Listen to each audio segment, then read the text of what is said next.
want to say thank you to our sponsors, Watchman Cigars, Operation Decisive Victory, Webmerized, and Red Hill Brewing. Without you guys, this episode would not be possible.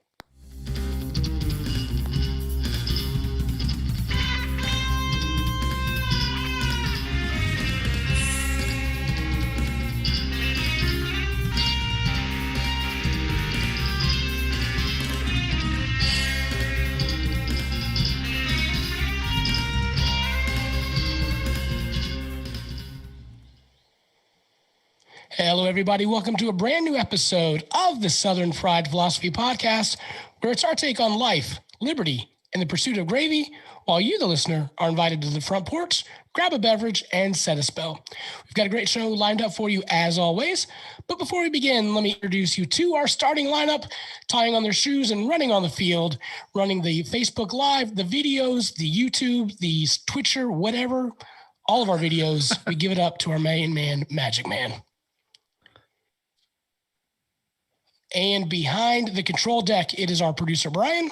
Hey, guys. And, of course, I be your illustrious host, Biggin, and how about you? Again, we've got a great show lined up for you, but if you may not know, producer Brian is going to tell you where you can find all of our socials. That's right. We are on the Facebook at Southern Fried Philosophy. You can check us out on Instagram, Twitter, not quite YouTube, Twitch at SFP Radio. Always email the show at sfpradio@gmail.com.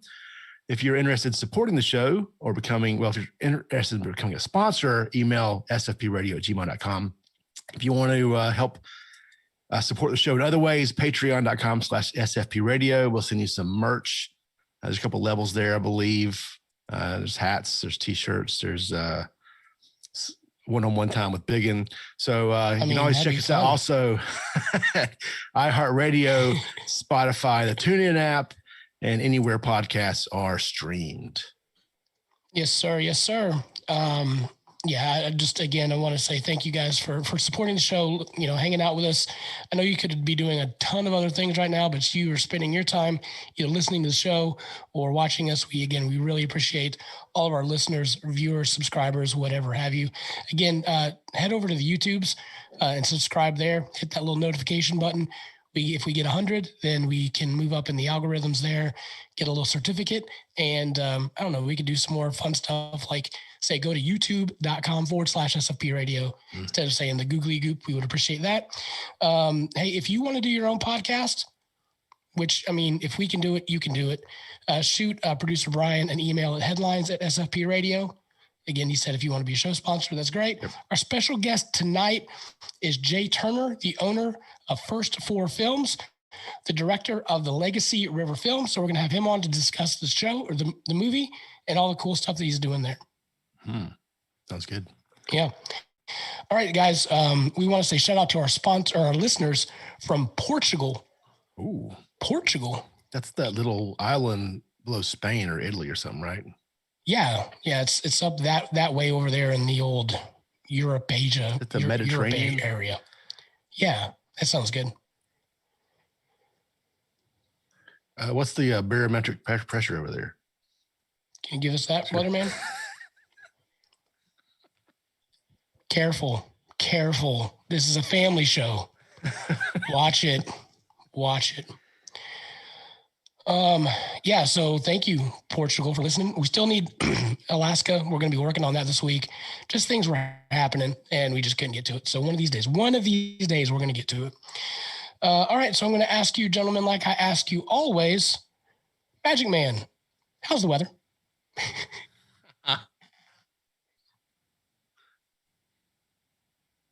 How about it? Yesterday, yeah. No doubt. How are you doing? Tell our listeners what's going on right now in the land of Magic Man. Oh.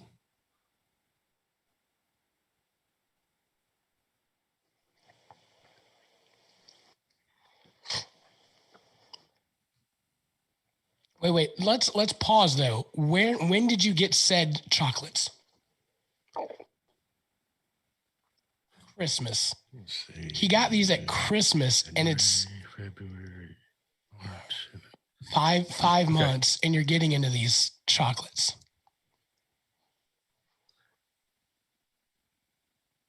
Mm-hmm.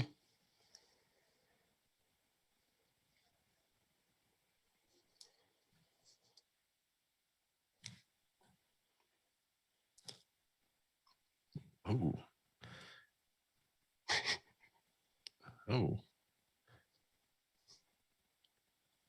Yeah. You chase that with the IPA?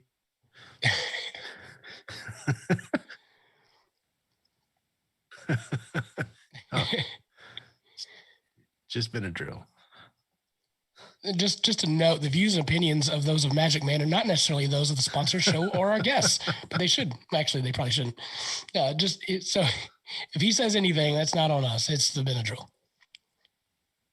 Or if, yeah, dude, I'm telling you, Benadryl will knock me out, and or just like you said, give me loopy. And if I have 2 of those, I may not know where I'm waking up the next morning.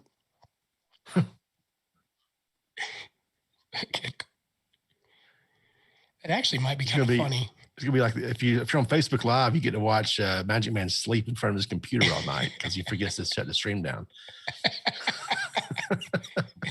We get to see that big puddle of like spit, forming at the bottom. You know, you've had a good sleep when you wake up and there's like drool everywhere, right? When you wake up like, wet. Oh yeah, that was a good one. Yeah. All right, producer Brian, how you be doing now that you're back from admin leave? I'm good. Yeah, I learned my lesson. Maybe. That box of Krispy Kremes will get you. Yeah. Golf club. So I think I have a problem, fellas. It's been I think 2 weeks since I've been on the show. It's been, yep. I've had at least 4 chicken sandwiches in that time. 4? And 2 of them in one sitting. 2 in one sitting. I don't know when to stop. Yeah. Oh my gosh. Okay, which chicken sandwiches were these? Okay, so nothing but the best, right? So okay, I went to Bojangles. I was on my way out to go turkey hunting, so I stopped in. I forget where I was. Got a Bojangles Cajun filet sandwich, and we kind of downplayed the mayonnaise during our bracket, right? Well, they didn't put any on my sandwich. Oh, listen, that's important. Yeah. No, you're going to need it on that sandwich. You really need the mayonnaise, okay? Absolutely. That's a dry sandwich. I had that one. I had the Wendy's jalapeno popper chicken sandwich. Okay, so you went out of the gate and got one of the fancy ones. I wanted to go, yeah. I've had all the plain ones, right? So why not try one of the prestigious sandwiches? If you like jalapeno poppers, that's a fantastic chicken sandwich. I will say that. Okay. It was very, if you very don't good. like it, not good. If you don't like jalapenos, it's literally jalapenos and like that cheese is on the inside on top of a chicken sandwich. So Magic Man, your chicken's thoughts? just Did a you vessel. like that? Yeah. I'm sorry. I was actually fixing something. One of our listeners informed me that I guess during my whole monologue there, I was not on. So I should be on now, hopefully. Were we on? You all are on for sure. But that's I interesting. was not. Just you. That's interesting. So okay. Alan, if I'm still down, let me know. Anyway, what was you like jalapeno poppers? Do you like jalapeno poppers? No. Okay. So I'm the only one here that's going to eat this chicken sandwich probably. It's fantastic. I'm out. Anyway, and then was it last week? I was heading out and I got 2 Chick-fil-A sandwiches. One spicy, one original. Did you eat them separately or did you stack them on top of each other? Well, I was driving. I ate them one after the other. I think I started. I just reached in and pulled a sandwich out. Okay. So I started spicy. It's the red bag, in case you were wondering, as opposed to the white bag. Okay. There's red with white lettering and white. I never even thought about looking at that. But anyway, makes sense. I like the spicy sandwich. So it's good. I read an article in Nashville and Hotlanta. Chick-fil-A is going to start doing chicken wings in those markets. Oh, chicken wings. Yeah. How interested would you guys be in Chick-fil-A chicken wings? Well, I'm interested in any chicken wings. Okay. Chicken wings, evidently, there's a shortage of them, and we're going to be having a crunch of chicken wings, evidently. Really? Wow. Yeah. But I wonder, like, I was thinking about it. I was like, are they going to put them in their own sauces? Like, will you have a Chick-fil-A wing in Chick-fil-A sauce? Oh, I think we're going to toss them?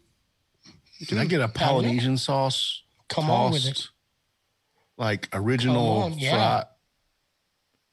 This could be a game changer, y'all. I'm in. We're going to Atlanta. Road trip. Right. Yes. Yeah, but it's only for these select markets, and there's like it's like called like the Blue Menu or something like that. Going back to Kathy Truitt's, like doesn't his original. Chick-fil-A in Atlanta have like the sit down like nice restaurant that doesn't actually serve Chick-fil-A food?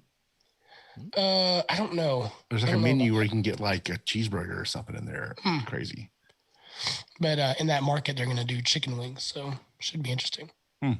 How you been doing? Y'all, I was out again last week. So just to recap, we had COVID. I had COVID. Then probably 3 or 4 weeks after that, my foster daughter got the stomach crud and then gave that to us for 3 or 4 days, and that was lovely. And then my wife and daughter got healed up, and then all of a sudden I got bronchitis. So I can't win for trying, and it's been a handle. So it's been one thing after another. It's been so I'm sick and tired of being sick and tired. So it's got to the point where I'm like, I'm going to start taking every possible vitamin there is and become Superman. I don't know. What's that zinc stuff? There's like, I forget what it's called. My wife takes it when she thinks she's going to be getting sick. Yeah. It's like a zinc vitamin. Airborne. That's it. So you put it. Yeah. It's not, maybe there's no zinc in it, but you put it in a little bit of water and shake it up. Huh. Maybe I just need to take that. It's like an immune booster. Let's add that to the list. Yeah. Zinc stuff. All right. All right. So let's go to the phrase of the week, the Southern phrase of the week. I mean, guys, this one's a gimme. It's bless your heart. A phrase that you use to show appreciation to someone who brings you a glass of sweet tea, or just something just nice in general, or as a sympathetic phrase to let that person know that he understands the difficult time that you are going through.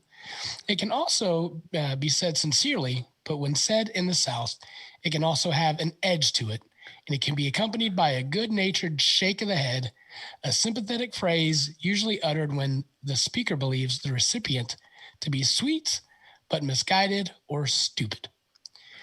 I mean, you could either be, that could be a thank you. That could be a, honey, you're bless your heart. A few fries short of a Happy Meal.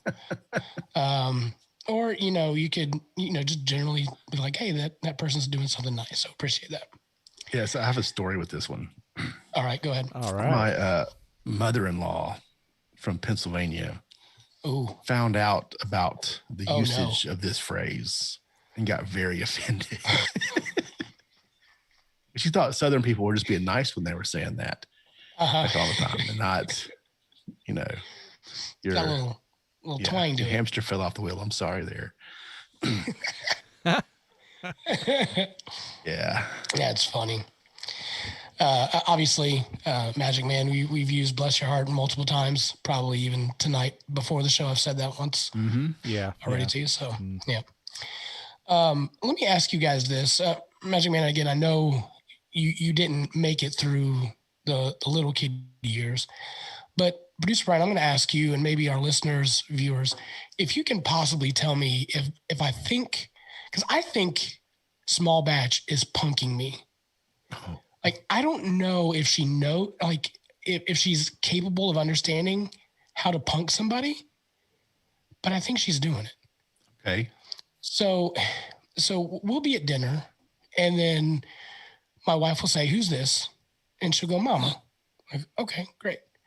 And then my dad will be there. "Who's that?" There's Papa. Okay. And then they'll point to me. "Who's that?" "Mama." I'm like, no, this is Dada. And then who's that? And we point to Jess, "Mama," "Papa," and then back to me, "Mama." Like, no, you don't understand. And we keep doing this, but then we'll be walking, I'd be taking her for a walk, and she'll be screaming "Dada." Like, she knows how to say it. Mm-hmm. She says it all the time. but she'll never call me Dada. She calls me Mama. So Uh-huh. can she possibly be punking me? Yes, absolutely. Okay. She knows what punking is. Okay. Not in those terms, but especially if the way you're reacting to it, she wants the attention and it's entertaining. That's what it comes down to. But we have actually, we just watched it the other day. My son, when he might have been 1 or less than 1. He had just turned 1. And I did the thing with my kids where I would teach them how old they were. So if someone asked them a question, they would hold up a finger. So it looked like they knew what they were. I mean, it was a kind of a hypnosis kind of thing. But it worked with my daughter. I'd say, how old are you? And she would hold up whatever number of fingers it was, because I would ask her the question while holding my fingers up. Okay. And there's a whole thing where I was asking my son, there's a whole video. We have a video. It's kind of really funny. I'd say, hey, how old are you? And he would say 2. And he was 1. I say, no, you're 1. How old are you? 2. And I say, are you 2? And he'll go, like he's like totally having a thing with me. Okay. And that's playing around. So, and he was probably younger than Small Batch is now. Right. Okay. So she's totally messing with you. She knows what she's doing. Yeah, exactly. Because now at this point, I'm just like, forget it. I just quit. I'm done. One of these days, like you'll be 16. He's not saying not the mama, right? Right. Oh, dinosaurs. I remember that. Dinosaurs. Yeah, frying pan. Frying pan, yeah. I'm a baby. Gotta love me. Yeah. On Disney Plus, by the way. Dude, that was perfect. Like, you nailed it. Good job. So it's a little creepy. Yeah. Or you can record it and use it for future sound bites. I mean, Done. Oh, there you go. I'm giving you some material. Good. Yeah. There it is.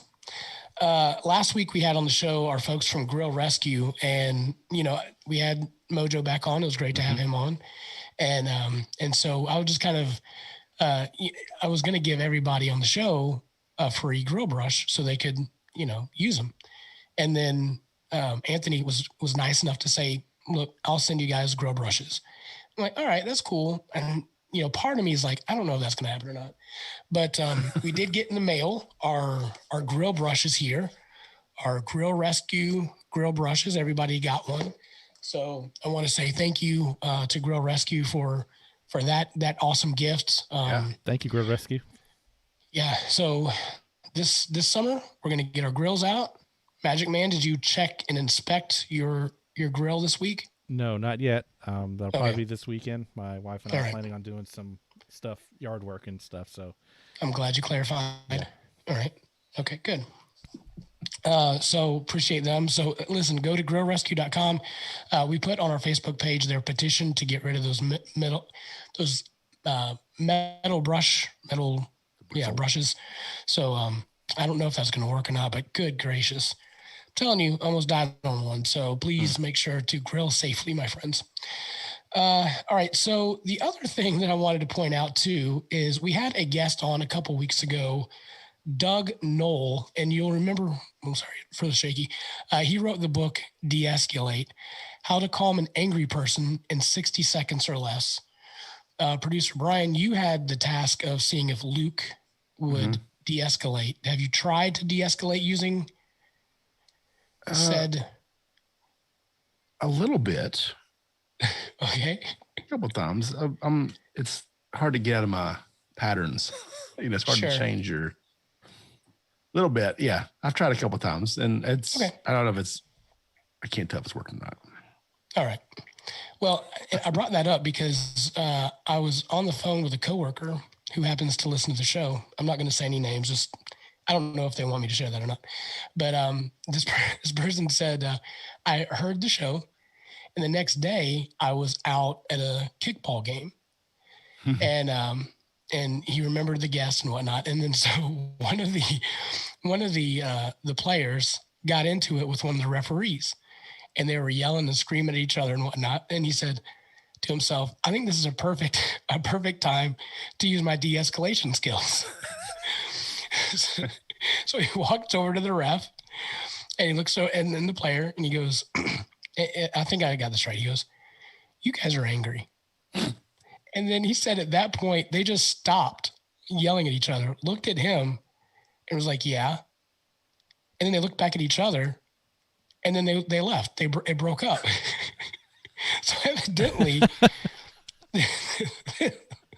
what, 3 words? Works. You look angry. Right. Wow. No, not you look angry. He's like, you are angry. And then they just looked at him like at a confused look and then turned around and walked off. So evidently it clearly works. Wow. So that's pretty cool. So I thought that was kind of a fun story. And he said, also, I've read reviews on it, and some people will say that if you try this theory, you can get punched in the face. He's like, luckily, I did not get punched in the face. That's a risk. There's a risk. I mean, remember the guy that wrote this stuff is like a triple black belt in a couple of different martial arts. So right. You ain't worried about it, right? So I'm wondering maybe you should get the triple black belt first. Yeah. And then try to de-escalate. Maybe that's the key. But anyway, I thought that was pretty cool. Also, I want to say, if you listen to any of our shows and find any of our guests like entertaining, helpful, just cool, whatever, we would really appreciate it if you hit them up on Twitter, Instagram, what have you, and just say, hey, I listened to you on the show. This was awesome. This helped me, or thought this was funny, or it was entertaining, or what have you. Just, hit them up on those socials. Let them know that you listen to them on our show. And that really helps us as well. So we would really appreciate that. Yeah. So that would be great. All right. Last, where are we at on time? We got about 10 minutes. We have literally tried to give money away, and it is not quite happening as I thought. A couple of weeks ago, we decided we're going to do a teacher appreciation where we give a $50 Visa gift certificate. All you have to do is just put a teacher on our Facebook page. Just tag them. Holy moly. What was that? Did you guys hear that? Yeah. Yeah, I heard that. It was like a Thunderbird just crashed into the window.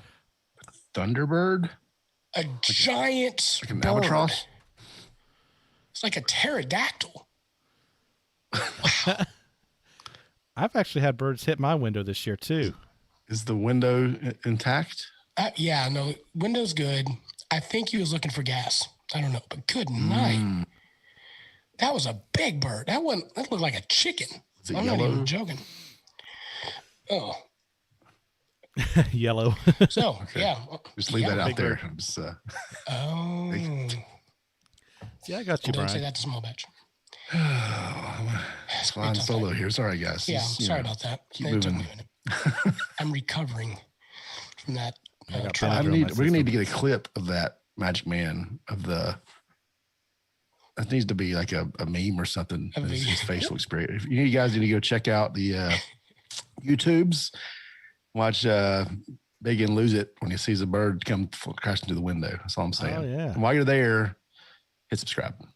That's right. Perfect.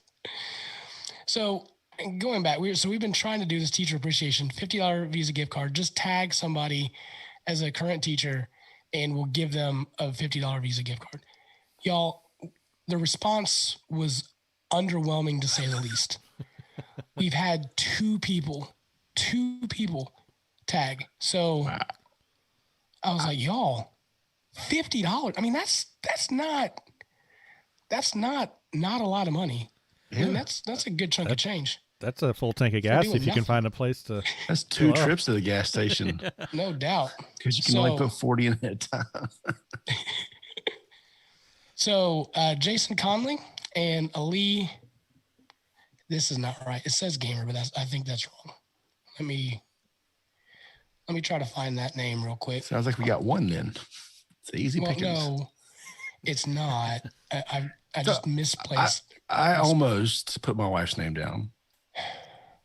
But it felt a little bit inside baseball-ish, So I was like, maybe not. Also, I haven't logged onto Facebook in at least a month. Yeah. That's kind of an ordeal for me because I don't use it a lot.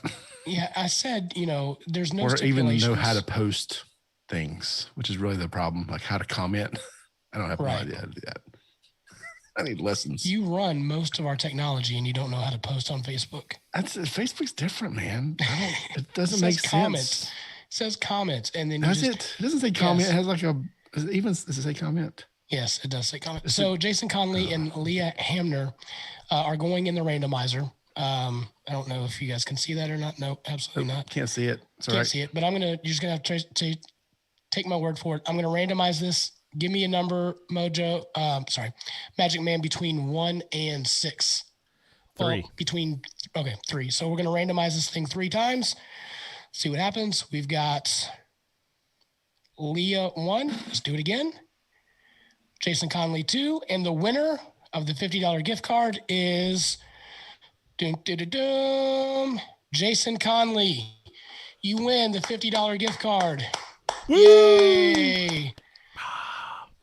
Way to go, buddy. Aaliyah Hamner is a special eds teacher. And so we want to say thank you to that hard work. Jason Conley, I want to say 8th grade, but I'm not 100% sure. His wife did not get back with me on that. But Jason, you won the $50 gift card. Thank you, teachers, for all that you do. Marlene, thank you for all that you do, which I don't know if you'll ever listen to the show, but anyway, I say thank you. Yeah, sometimes. Every once in a while. Mother's Day, y'all. Just got done with Mother's Day. Yep. How'd you guys do? Did. Out of a scale of 1 to 10, how did we do, y'all? I think I kind of phoned it in a little bit this year. How did you phone it in this year? So, I was, I guess the weekend before,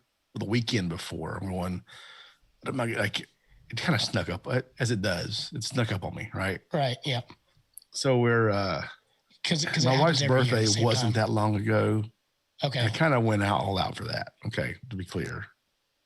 So right, that was the trip to Lowe's. That was so the Lowe's was Mother's. So she got some planners. She wanted some like bourbon barrel planners or planners. Mm-hmm. I don't think bourbon had anything to do with these things. Right. But she wanted some planners. So we went to a nursery the weekend before Mother's Day. She wanted to fill up the planners. And as we're picking stuff out, the numbers are gradually increasing because hey, buddy, inanimate objects that are alive are expensive, apparently. Yep. So we got she starts like picking out all, because she wants not just like a bucket full of flowers. It's got to be, you got to have there's a thriller and a filler and a spiller, whatever that now even it's like, yeah, right. There's terms for how you fill up these boxes. Magic Man's shaking his head because he's about to do this himself, probably. Anyway, Magic Man's halfway sleeping high as a kite right now, so there's that. Anyway, it got expensive. So about halfway through the trip, I went, "Happy Mother's Day," and she went, "Yeah, Happy Mother's Day." Oh wow, right. Well done. Yeah, so that happened, and then like we shipped overpriced things to the in-laws and grandmas and stuff. So. Yeah, of course. Magic Man, how'd you do? Yeah, I went to my parents' house and spent time with my wife was there and my brother and his 2 girls, and we just had a nice cookout and spent time together. I mean, it was really nice. We had a great time. Nice. And then that was the day before Thanksgiving, the day before Mother's Day, and then Mother's Day. My stepdaughter came and got my wife, and they spent some time together Sunday afternoon. So nice. It was good that they did that. Yeah, I was glad that they did that, and I napped. And yeah. So you have somehow managed to get the Mother's Day gift / Father's Day gift at the same time. Wow. Yeah. Well done, sir. I got to give you a golf clap on that one. Well done. Yeah. Nailed it. It's not having any kids of your own. Right. Yeah. So the idea was Jess was supposed to get away with her mom and her sister to go down to Georgia. They rented like a little cabin in the mountains. She was supposed to get away. I was supposed to watch Small Batch. And then like Thursday, I'm like, baby, she's supposed to leave Thursday. Wednesday night, I was like, I don't know if I can do this, like watch her and whatnot. So we're scrambling, trying to figure stuff out. Finally got a Small Batch to go to her grandparents while I got one day to sleep. So I also kind of did the Mother's Day / Father's Day gift where really all I want to do is just sleep. And then was able to order some stuff off of Amazon. I was very thoughtful. I did good, guys. I mean, out of 10, not to toot my own horn, but I think I'm running around the 6.5. So maybe 7th. So I think I did pretty well on just trying to order stuff from Amazon. I think I did good. So I do think that we need to adjust. And if we're doing equal opportunity for everybody, I do think Father's Day and Mother's Day need to be equal. And I don't think that that's happening ever at all, right? Sensitive subject right there. I mean, we do everything for moms, but dads get a tie and a nap, right? I'm trying to remember. There were some coffee cups for a while. Okay. It's just overall arching. Like even like the mail, you don't get enough Father's Day cards as much as Mother's Day cards. Yeah. Everybody loves their mama. So I think some of that is, American society has devalued the father figure absolutely. a little bit. Absolutely. Whether it's not, in media and wherever. So I'm not saying, I'm not advocating for this, just to be clear. But I think that society as a whole has said dads aren't as important. Yep. Yeah. And I think that's part of why society looks like it does right now. Yeah. Yep. It's almost given a pass. It's given us a pass, and we don't deserve a pass. We need to be involved and stepping in, parenting. Yeah. Well, it's not that guys aren't as important. We're actually portrayed as buffoons. Right. Yeah. Yeah. Look at sitcoms for the last 20 years. The dad's the idiot, right? Yep. Right. No, and I agree with that. And I found offense to that until I became one, and I realized I don't know what I'm doing. So I've fallen into that trap of becoming that guy. That dad, I'm like, I know there's wipes around here somewhere. Like, I don't know, where's that? Sure. So I'm using wet paper towels because I don't know where they're at. Let's go get the garden. But I'm learning. I'm getting there. Hey, but the wet paper towels work though, right? Yeah, no, they do. They do the job. Well. Nothing wrong with that. Yeah. All right, which one are we going to next? The Ohio vaccine lottery or the gas shortage? Which one do you guys want to talk about? Oh, wow. Going once, going twice. Well, we don't have a guest yet, so we can probably get them both. We can get both in. I don't know. What do you want to talk about? The Ohio vaccine, they're giving 5 people a chance, or is it 5 people get $1 million, or 5 people get a chance? Yeah. So if you haven't heard, the Ohio governor unrolls a $1 million lottery prize to urge vaccinations. So if you have not yet had your vaccination and you're like, well, maybe I should, the goal at this point is to get more people vaccinated. So in order to do so, what he's doing is he's doing a drawing that will give away a $1 million prize each Wednesday for 5 weeks for those people that have gotten the vaccine. So I guess you can enter, make sure you send in your vaccine card, what have you. And then they will do a random drawing and you get $1 million. You have to be a resident of Ohio. That's my question. Right. Yeah. Okay. Yeah. There's also giving away there are 5 full 4-year scholarships to an Ohio public university, including tuition, room, board, and books for those vaccinated under 18. So if you're under 18, then they want to give you free college. You say, where did they get said money for doing this? Right. Well, this may irk some people. Using millions of dollars of the relief funds is how of the federal funds for the PPP and all that kind of stuff. They're going to use that to help incentivize the folks to get their vaccination. Ooh, that's tricky.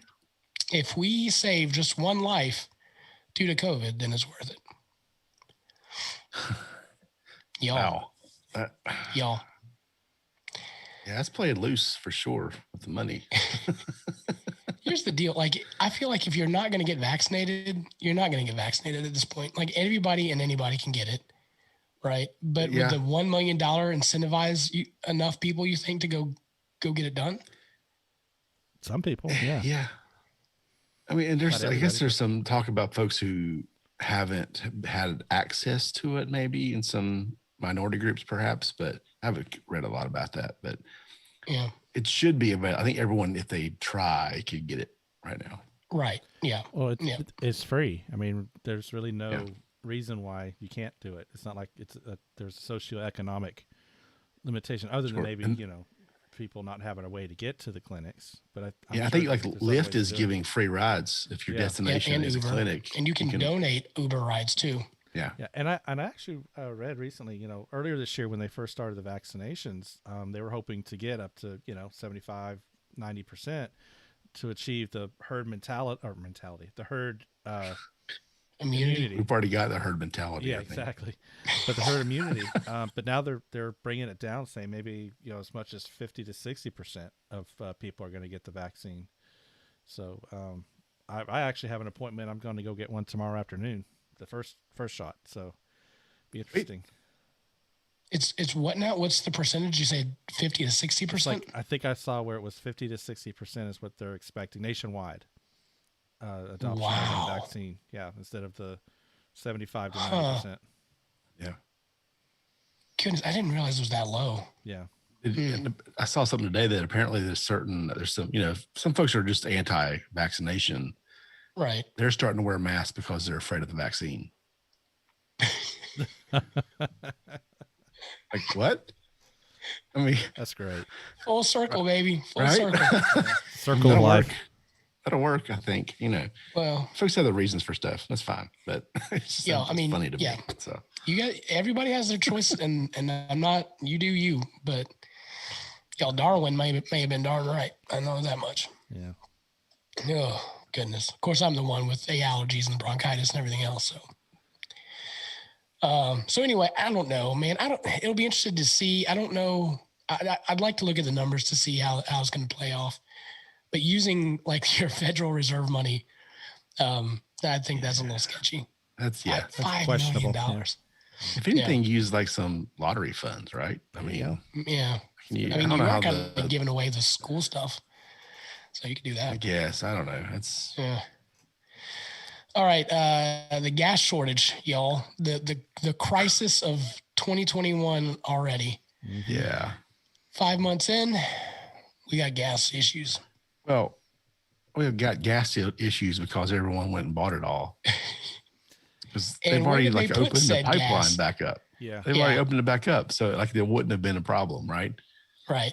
But everyone, I'm guilty. I will say this. I will confess right now. I got a text from my mother who got a text from a friend who got a text from a friend who said the governor was going to place some kind of restrictions on gas on Tuesday, I think. I texted my wife, said, well, you should go get gas. Really? And I needed I think my truck had a half tank and the van had I needed a quarter tank or something. So, all right, let me whatever. Right. 10 o'clock at night. Let me go find gas. Yeah. First place, I got waved off. This is Monday. Whoa. Nope. Okay. So I drive another place to pull in and I get gas. And I talk to the guy who just pulled in. I was like, they have gas. They have gas. I came from DC, oh yeah. Oh boy. Fine here. So I took the truck home, got the van. I went to two different places. Just why not? Right.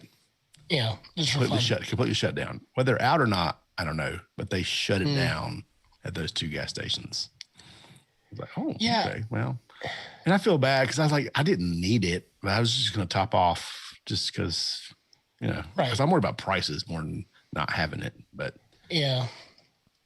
Well, in good old big in fashion, my dad and I have been talking about taking a trip to DC. He's never been. He kind of wants to see the sights and just do a bucket list trip to DC. So I decided, all right, this is going to be the year that we do it. So several months ago, we said, this is the week we're going to do it. Here we go. I booked an Airbnb. Not a good call.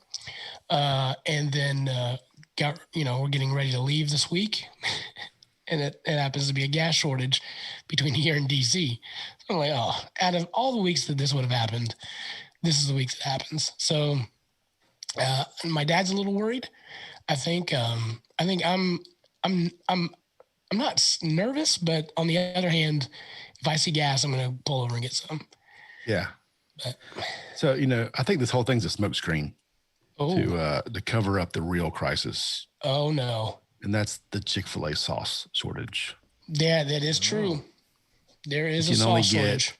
one. If you go get chicken nuggets right now, you get one packet. What is this world coming to? That's like communist Russia right there. I think what they're doing is they're forcing you to go buy the big bottle. Well, I've got two of them. Mm-hmm. They stay in the fridge. But so you will not hoard gas, but you will hoard Chick-fil-A sauce. I almost went out and bought some when I heard that. You get that bottle of Polynesian sauce, you know. You like the Polynesian sauce, don't you? I love the Polynesian sauce. You put that on some coconut shrimp. Oh, now come on. There you go. I'll give you that. It's not just for Chick-fil-A food. Yeah. Yeah. Ugh. All right. We got a guest. When we bring him in. Oh, we do have a guest. Yeah, we have a guest. Yes. Huh. Let's see. We're at 45. Yep. I don't see him in the thing. Here he comes. Oh.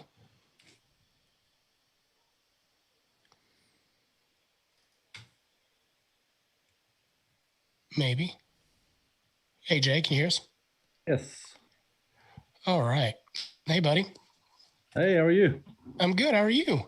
Good. Good. So we'll go ahead and bring you on, and then we'll ask our questions and go from there. Awesome. Cool. Any questions for us? Nope. All right. Producer Brian, play our music.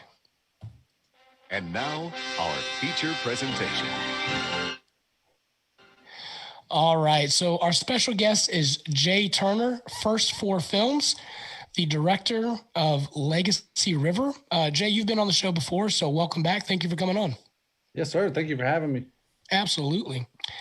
So, Jay, you've got this Legacy River movie coming out, and we'll talk about that. But more importantly, you recently had another creation come to life. What's it like being a new dad?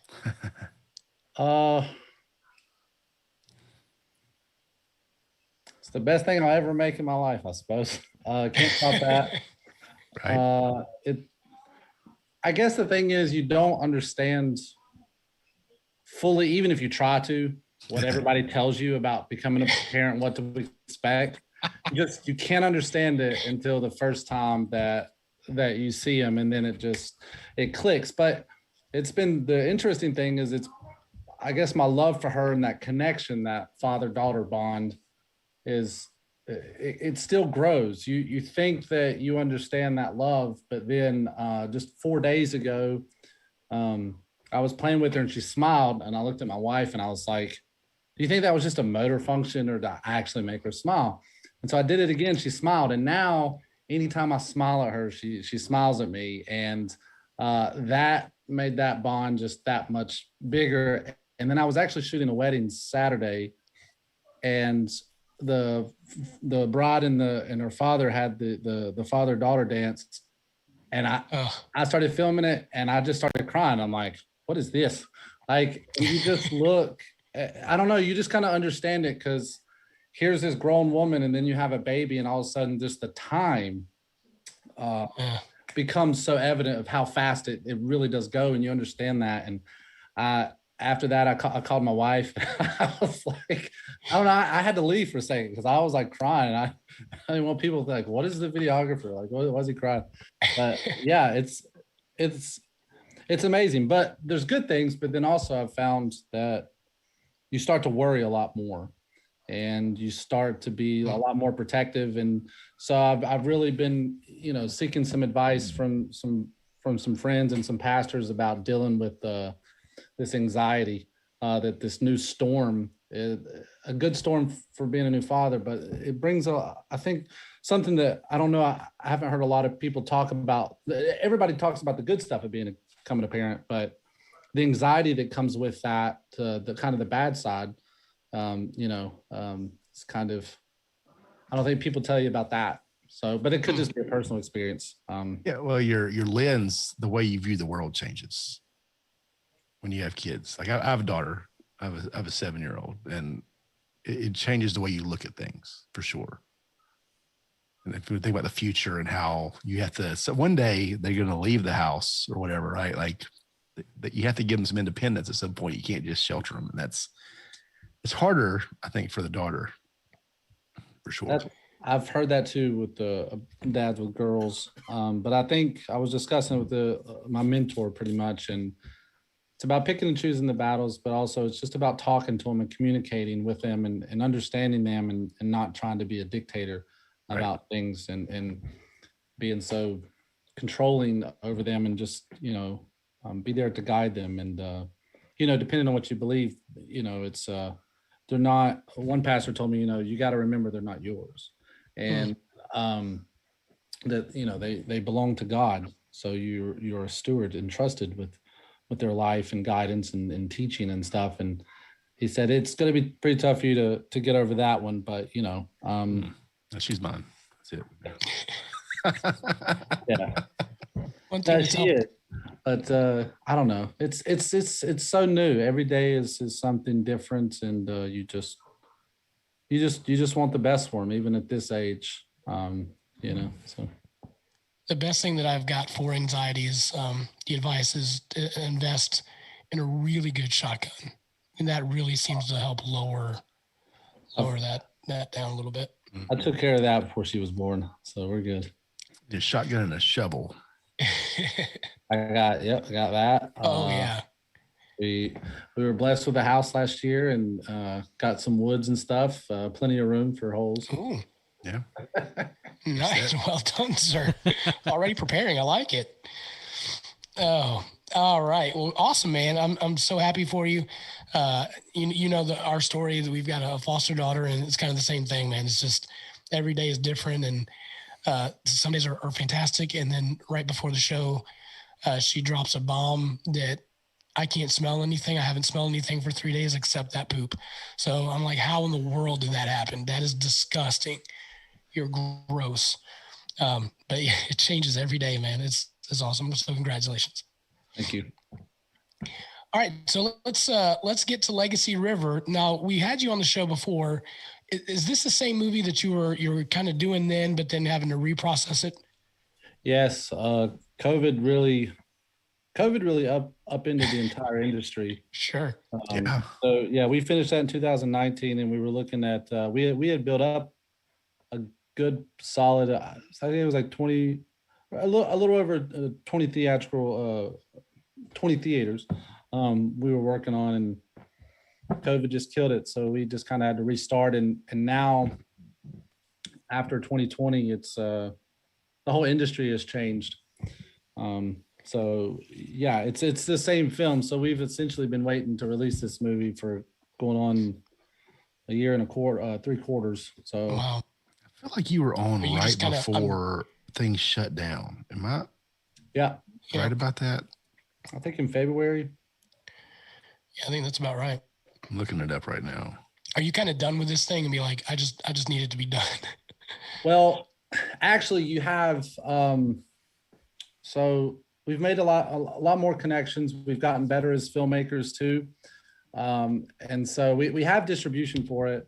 But we're kind of toying around with the idea of actually, we have the world premiere in May coming up here in Morganton, but we actually toyed around with the idea of taking it off out of the pipeline and bringing it back and reshooting some scenes that we think we could do better at.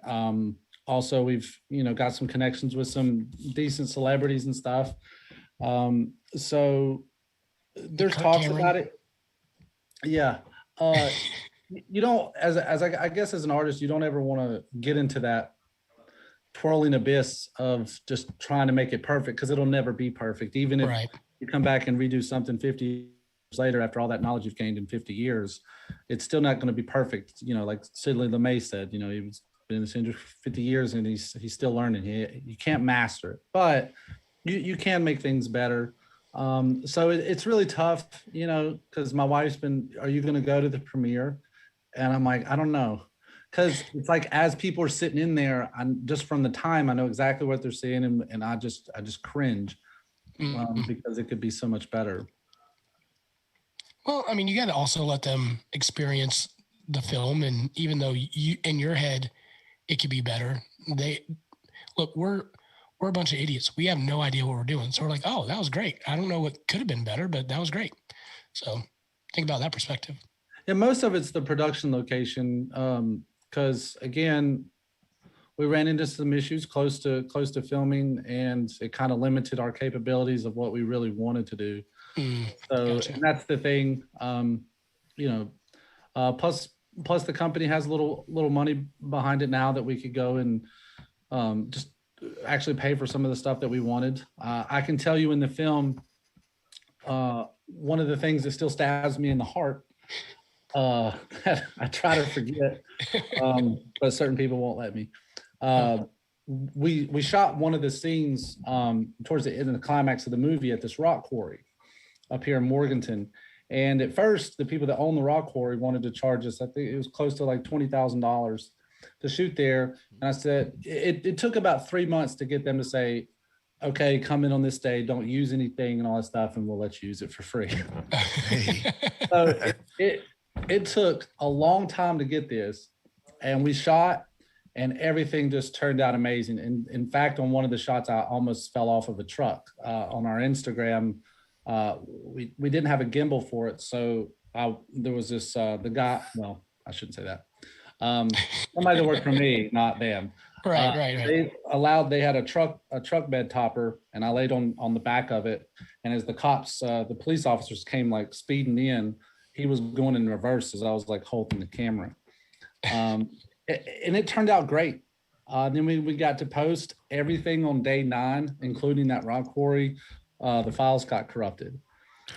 And and it was so good because, I mean, the rock quarry scenes, you can think like Arnold Schwarzenegger, like B action movies and stuff. You've seen action in rock quarries, and it's just a really cool setting.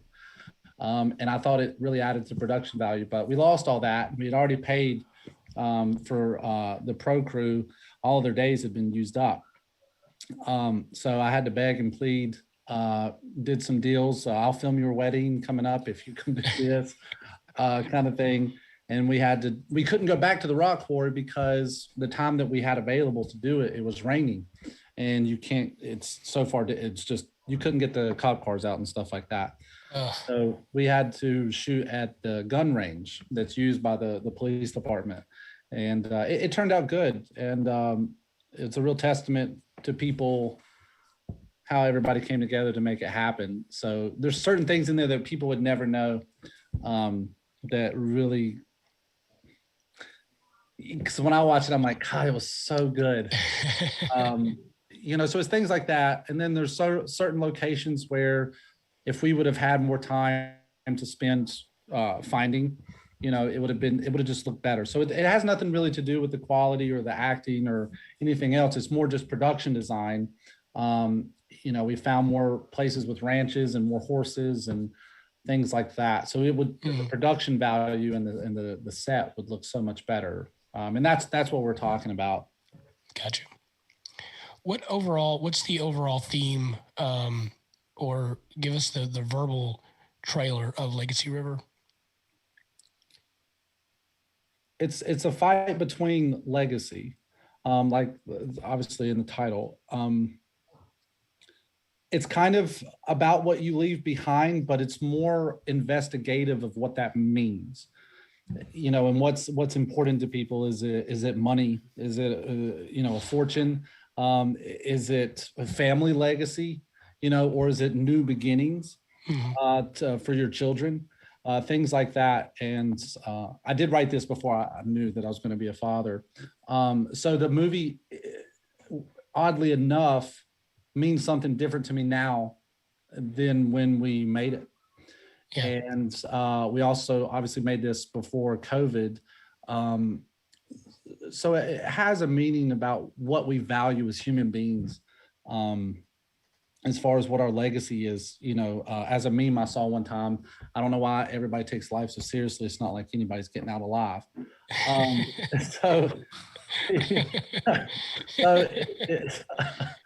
It kind of makes you think. We get so wrapped up, and it almost not makes fun of it, but almost holds up a mirror and shows you how goofy it is to place your peace, your value in money. And I think that's something that the world could really use right now, because obviously money makes the world go round, but it's not our purpose. And it doesn't really define our value, from the poorest person to the richest person. So you got to think, well, what's our purpose? What are we supposed to do if it's not to make money? And I think it's, what you leave behind, but also it's like, well, why do I care what I leave behind? Because I'll be dead anyway. Kind of like a cynical point of view. So it kind of investigates that too. So it's a modern Western that has like your typical plot points and your drama as far as the villain and the good guy fighting over land, things like this, and revenge. But I think it's a lot more modern than that. It delves a little bit deeper, and some of the conversations too. I think the subtext of what's being said in these conversations between some of these characters you normally wouldn't see in a Western, because it's literally about the story of the main action, what's going on, how are the characters, fighting against each other, and who's going to win. There's some scenes in there that are really heartfelt and real. And that's the thing that we've always tried to do, is not sugarcoat things. The film is based off of scripture, but it's not. As I know people like to pigeonhole me as a Christian director, but I'm not. I think it's just it's an investigation of the scripture, but not putting this candy coated preaching to the choir type spin on it. Yeah. It's real. And actually, the character that I play in it, Luke, his arc is unresolved, and I don't want to give too much away, but he states his problems, and it's something that everyone can relate to, and we never finish it. And I think that's perfect for Legacy River dose, so there's that. Well, watch the movie and then there has been talks about spinoffs on it, about looking at some of the characters that we did leave open that I think would be really, really interesting. But for now, distribution talked about turning it into a TV show and what we thought about that. And I said, that's how it was originally intended, was to be a TV show or a series until Yellowstone came out. And you'll see a lot of similarities between that and Yellowstone. And I hope no one really picks up on it. But I haven't even seen Yellowstone at this point. I watched it a couple months ago. I caught up and I was like, crap. There are a lot of similarities that show. Yeah, I hope that no one thinks that we tried to steal some elements to that. So we'll edit that out so nobody knows. So there's that. I don't know. So when can folks see the movie? May 21st, 22nd, 23rd. It's going to world premiere at Marquee Cinemas. Right now, Netflix and Hulu are in talks with the distribution company. Hey.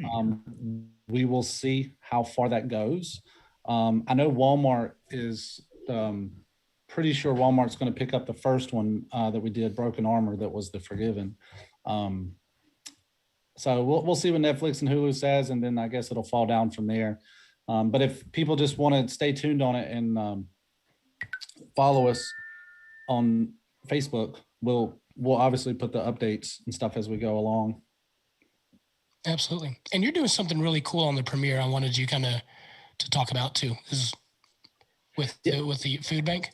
Yeah. So Holly Johnson and her husband John, they run the Outreach Center here in Morganton, and for a while I've been pretty connected into a lot of the local charities here.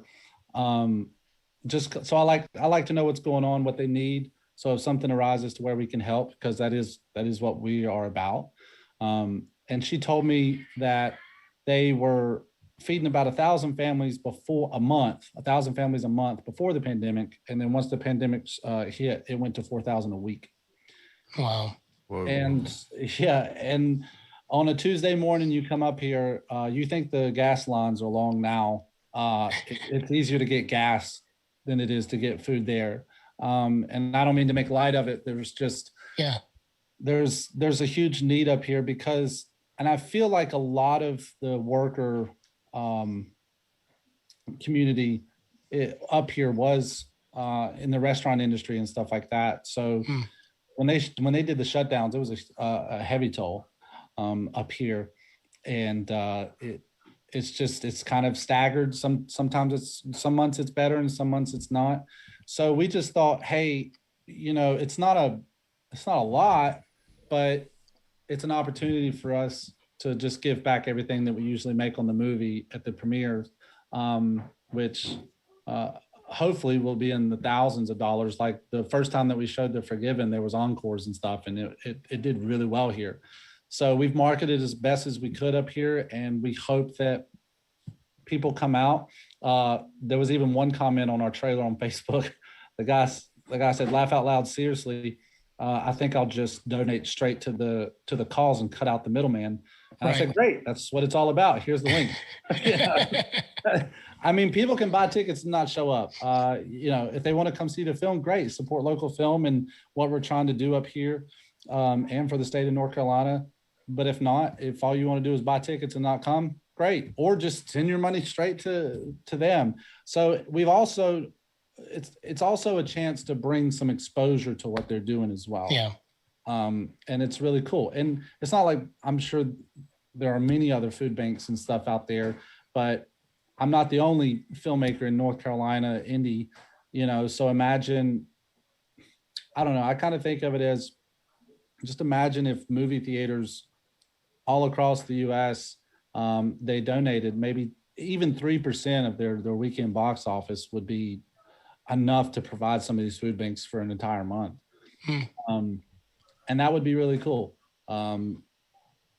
So I don't know. So I like to talk about it, and sometimes I don't, because you're supposed to do things in the shadows, I feel like, and do them not for recognition.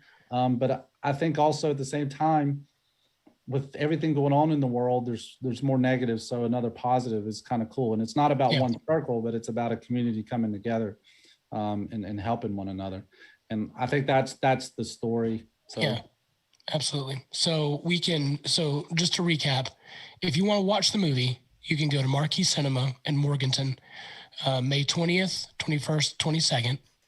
Proceeds will then go to the food bank there. And you get to watch the film and then have a good time. Is that right? Yes. There might be an after party at the Vine, or we're still trying to figure that one out. We came really close to having some celebrities up here for the after party, and then that kind of fell through, thanks to the gas shortage. Darn you. Shouldn't have filled up. I knew it. Shouldn't have filled up. Yeah. But we'll be fine by next weekend. Yeah. So just follow us. If nothing really happens, because we get this question all the time, how can people see it? The best thing to do is just follow us on Facebook. And it's not like we're holding on to it to create some kind of like, I don't know, make it more valuable or something. Yeah. We want to release it and move on from it. Obviously, we still won't broke. It's 7 years with Broken Armor. So that's the best way to do it. Plus we're coming out with some more, we're talking about doing some short films, for the Oscars in 2021. We got an invite to compete through a couple of major film festivals. So, and then also you follow us on YouTube. I don't know if you've had a chance to see it, but during the pandemic, we were like, we got to create something.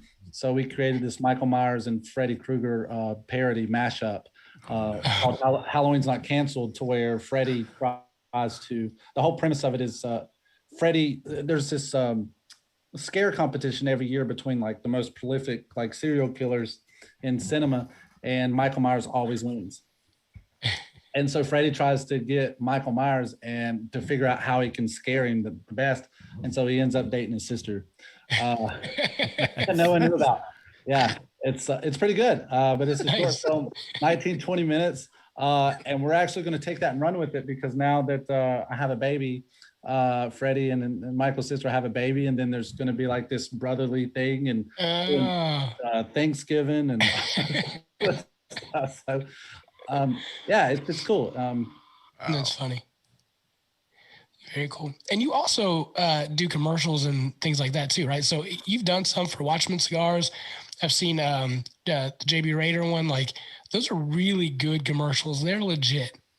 Thank you. The Watchman Cigars, I've been after Leon several years, and finally he said, "Hey man, you want to do it?" And I was like, "Sure." So I came down there. We shot that in like 35 minutes. I put it together that night, and gave it to him. I think we could do something a lot better. But the JB Raider stuff, we just released the commercial for his Honeycrisp apple, and that was really cool because we got to talk to JB on that. And so we took a different approach on that commercial, and we said, instead of talking about what we think it's about, why don't you tell us?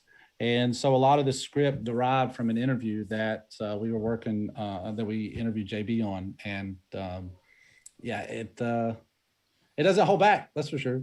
Yeah, no doubt. No, it's awesome.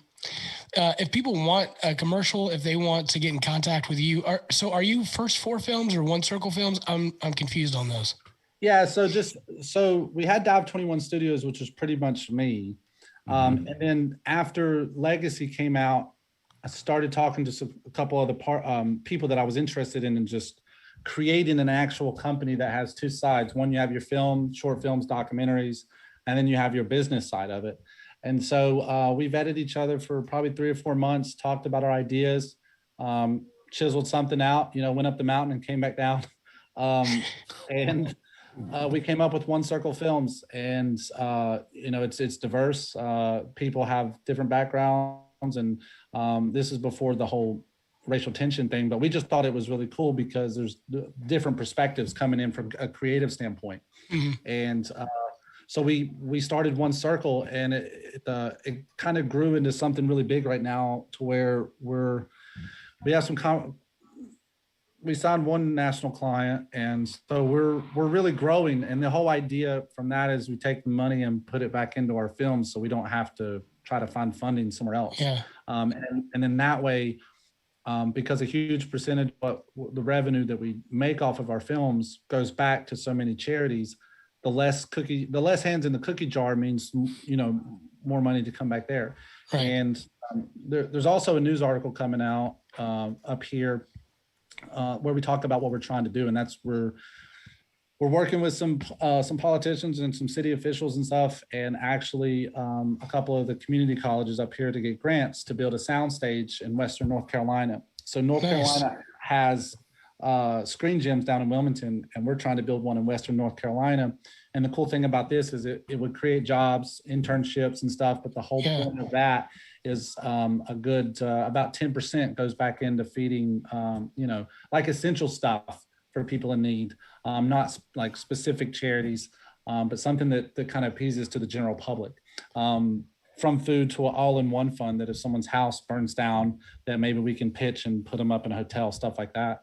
And then we're also building a film festival up here, where we'd love for Southern Fried to be a part of that. And it's not just your typical film festival.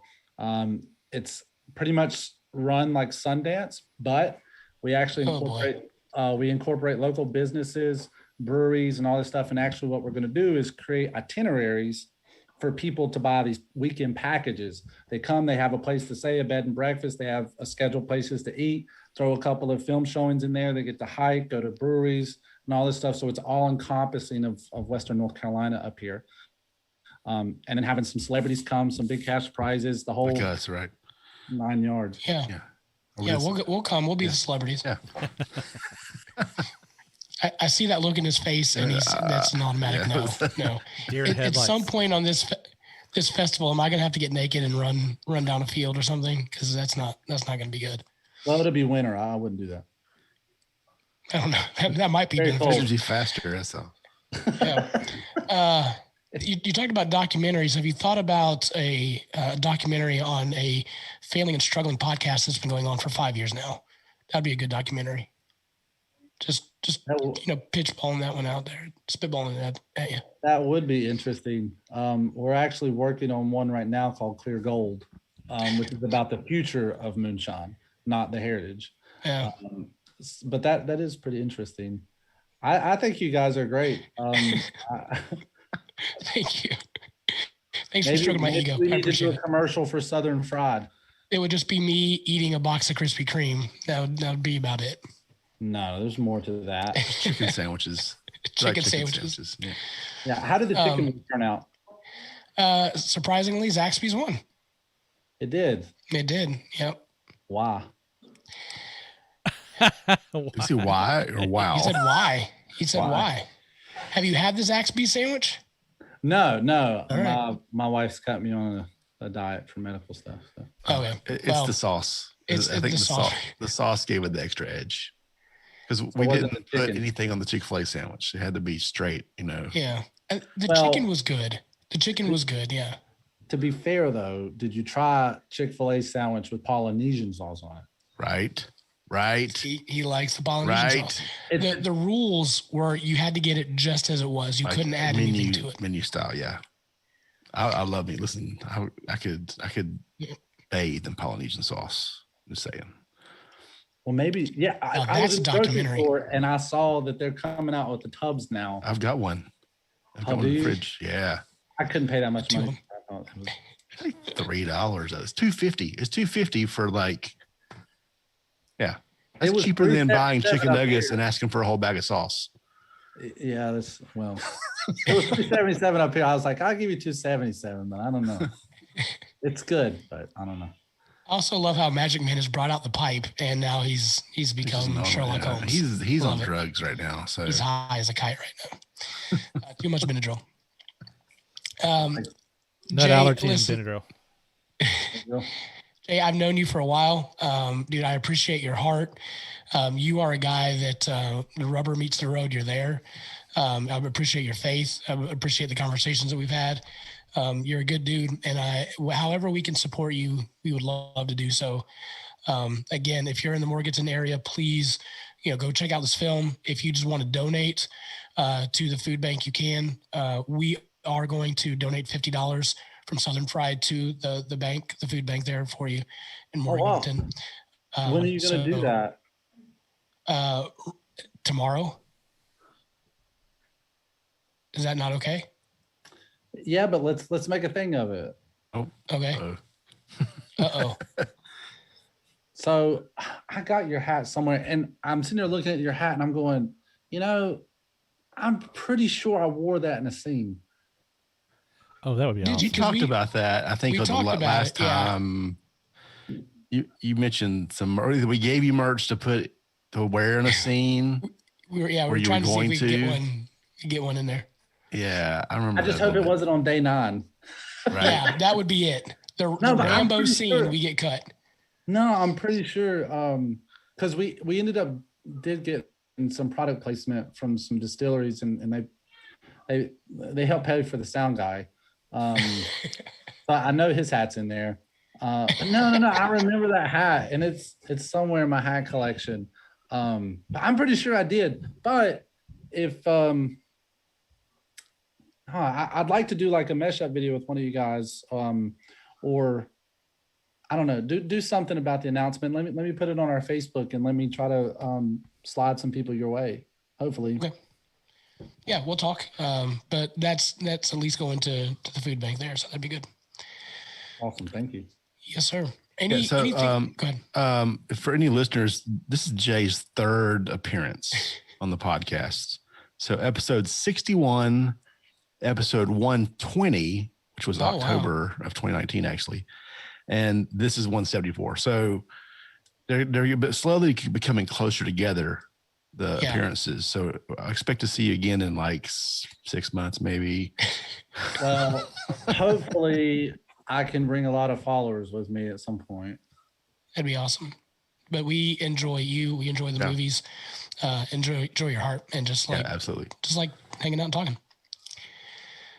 All right, gentlemen. Any other questions for Jay? Magic Man. I haven't heard anything from Pipe Guy. Pipe Guy. It's probably a good thing too. Magic Man. Call him Al Borland.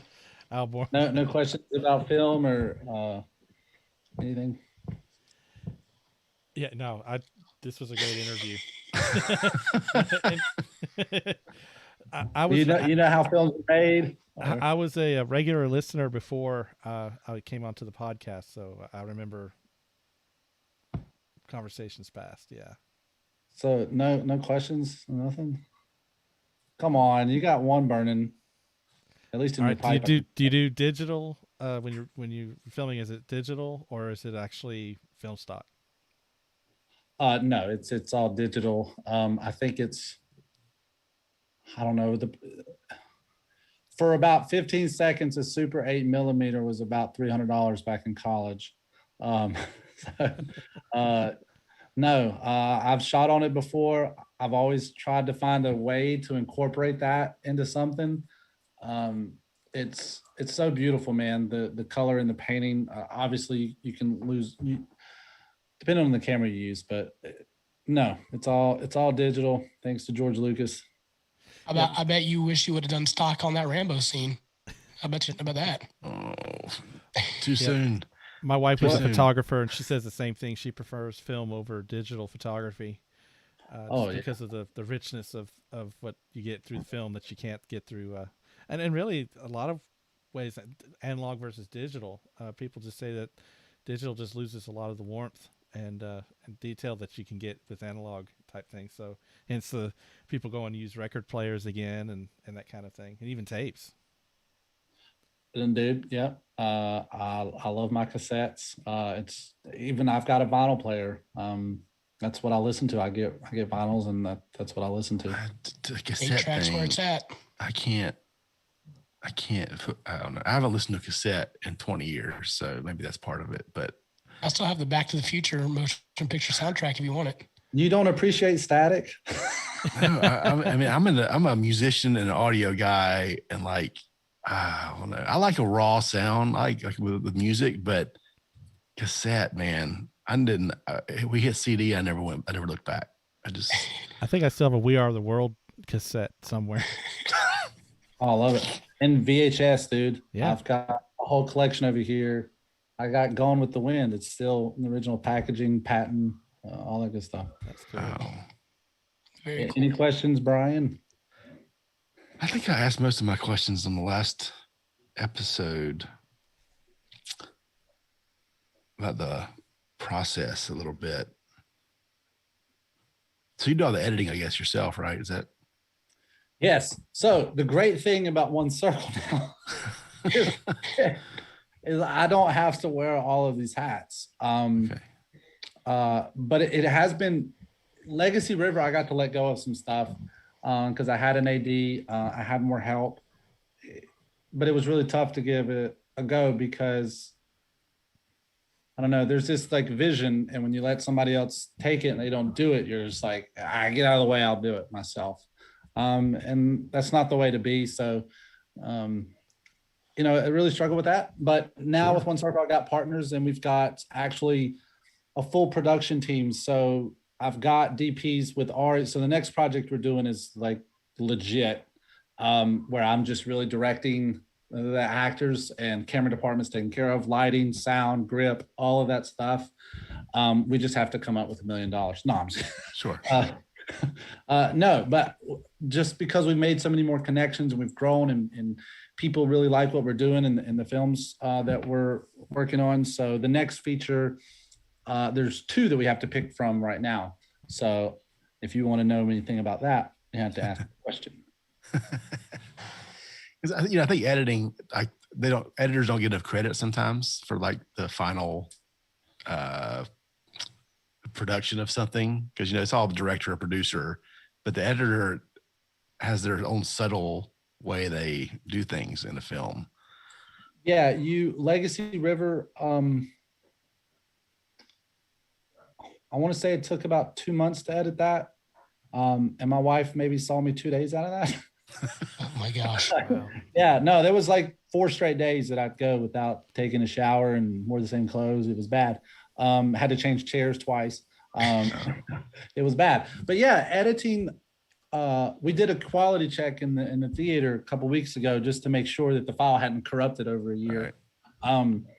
And I was sitting there watching the scene, and I was like, man, that subtle background noise, that little thing right there, that was all Foley, and no one will ever know that all the work that you put into the edit. And you're right, editors are really the unsung heroes, one of them, of the film world.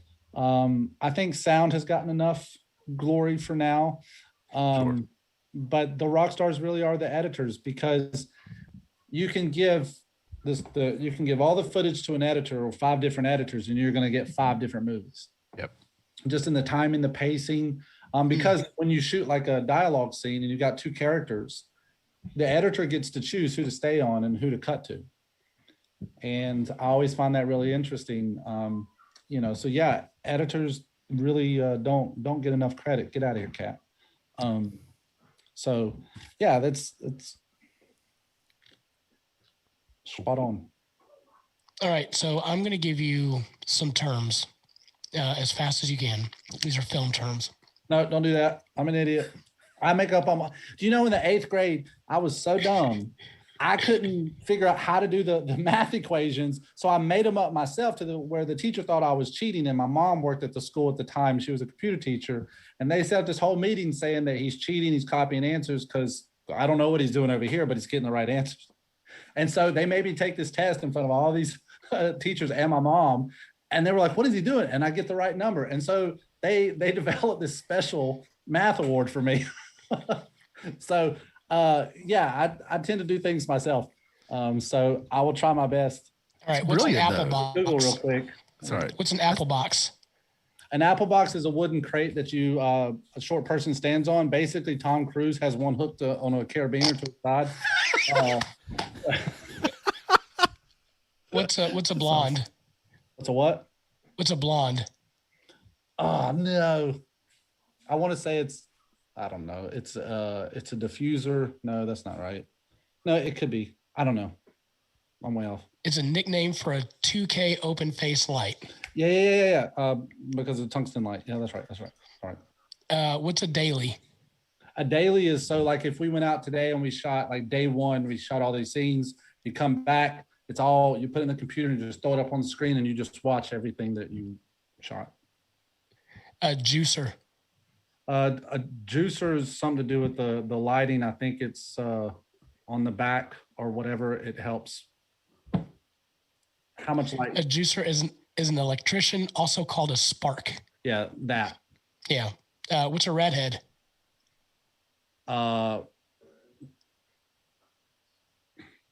Think about what a blonde is.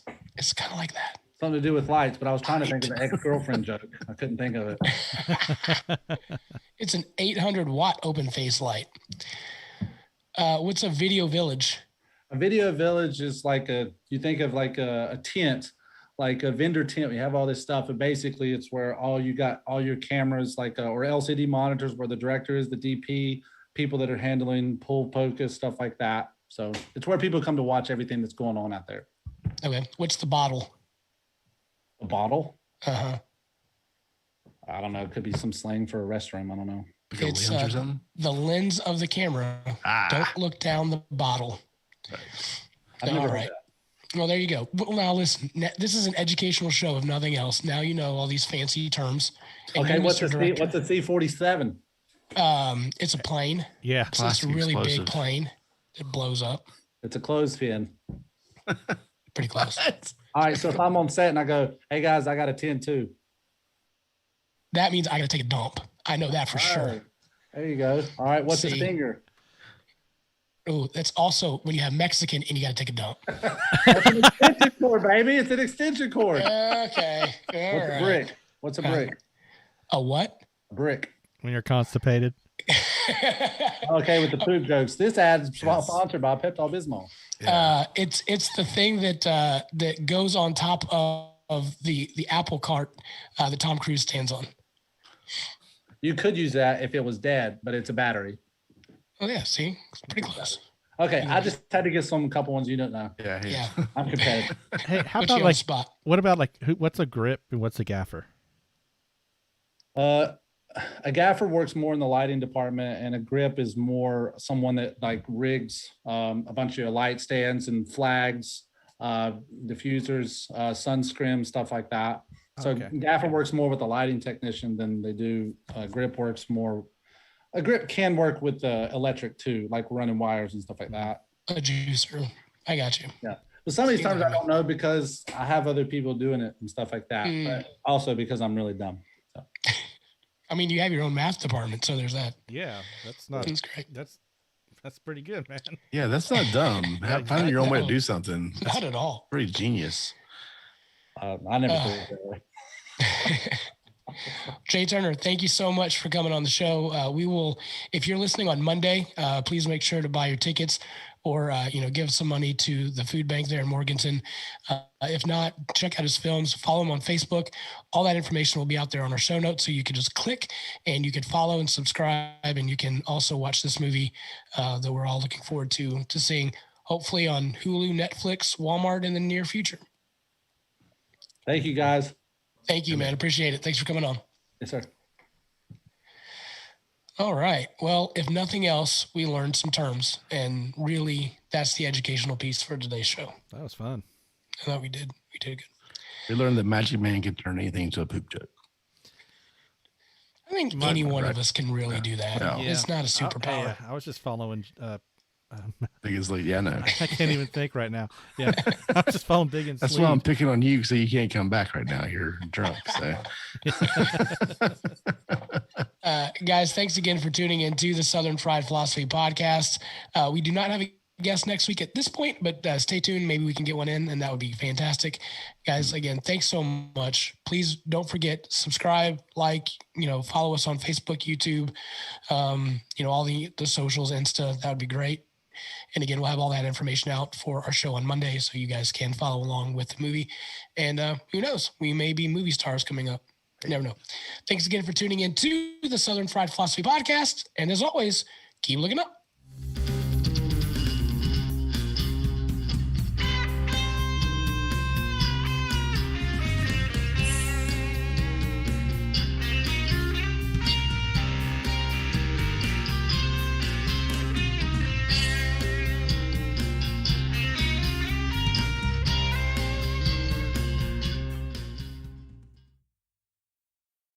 You're listening to the SFP Radio Network.